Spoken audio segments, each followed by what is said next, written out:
Halo semua, selamat datang di channel ini. Hari ini kita akan membahas sesuatu yang sangat penting dalam manajemen puskesmas, yaitu P3. Ya, singkatan dari pengawasan, pengendalian, dan penilaian kinerja. Banyak orang menganggap P3 hanya formalitas laporan tahunan. Padahal, sebenarnya P3 adalah jantung manajemen mutu di puskesmas. Selama beberapa menit ke depan, kita akan membahas apa itu P3, kenapa penting, indikator yang dipakai, proses audit, evaluasi, sampai tindak lanjut nyata. Mengenai konsep dasar dari P3. P3 adalah sistem untuk memastikan puskesmas tetap berada di jalur yang benar. Ada 3 fungsi utama. Yang pertama, pengawasan, yaitu memantau jalannya program. Yang kedua, pengendalian, yaitu mengkoreksi bila ada penyimpangan. Yang ketiga, penilaian, yaitu mengevaluasi hasil akhir program. Tanpa P3, puskesmas ibarat kapal tanpa kompas. Bisa jalan, tapi tidak jelas kemana arahnya. Ada beberapa alasan kenapa P3 sangat penting. Akuntabilitas, yaitu memastikan anggaran digunakan tepat sasaran.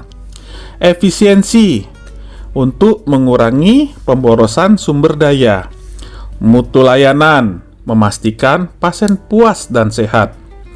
Peningkatan berkelanjutan, yaitu selalu ada perbaikan setiap tahun. Contoh nyata, kalau tanpa evaluasi, program stunting bisa jalan, tapi target tidak tercapai karena tidak ada perbaikan strategi. Indikator kinerja adalah alat ukur. Tanpa indikator, kita tidak tahu apakah program berhasil. Ada 4 kelompok indikator utama. Yang pertama, input, yaitu jumlah tenaga kesehatan, obat, sarana. Yang kedua, proses, berupa alur pelayanan, waktu tunggu pasien. Yang ketiga, output, jumlah pasien yang dilayani dan cakupan imunisasi. Yang keempat, outcome, yaitu dampak kesehatan masyarakat, misalnya angka stunting menurun. Sebagai contoh, kalau target imunisasi bayi 95%, tapi hanya tercapai 70%, maka harus dianalisis penyebabnya. Kemudian kita berbicara tentang audit internal dan eksternal. Audit adalah bagian penting dari P3. Audit internal dilakukan oleh tim puskesmas sendiri atau Dinas Kesehatan Kabupaten. Audit eksternal biasanya dilakukan oleh lembaga akreditasi atau pihak independen.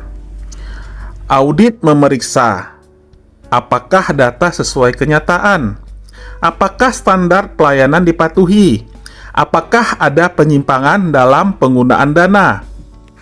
Setelah audit, data harus dievaluasi. Langkah-langkah evaluasi antara lain: mengolah data buat grafik, tabel atau dashboard. Analisis, apa faktor penghambat dan pendukung. Membandingkan dengan target standar nasional. Membuat rekomendasi perbaikan.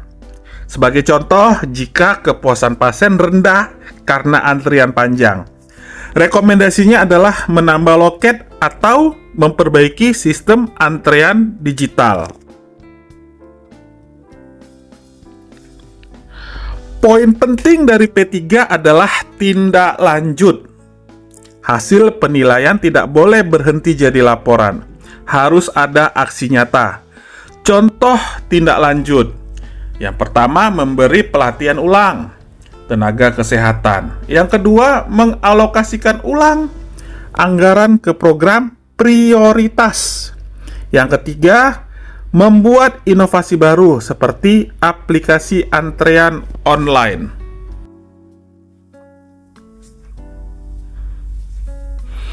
Mari lihat contoh kasus sederhana. Di satu puskesmas, cakupan imunisasi rendah. Setelah P3 dilakukan, ditemukan penyebabnya adalah jadwal posyandu tidak sesuai dengan jadwal warga bekerja. Tindak lanjutnya apa? Jadwal diubah, sore hari atau weekend. Hasilnya, cakupan imunisasi naik signifikan. Inilah bukti bahwa P3 bukan sekedar laporan, tapi benar-benar membawa perubahan.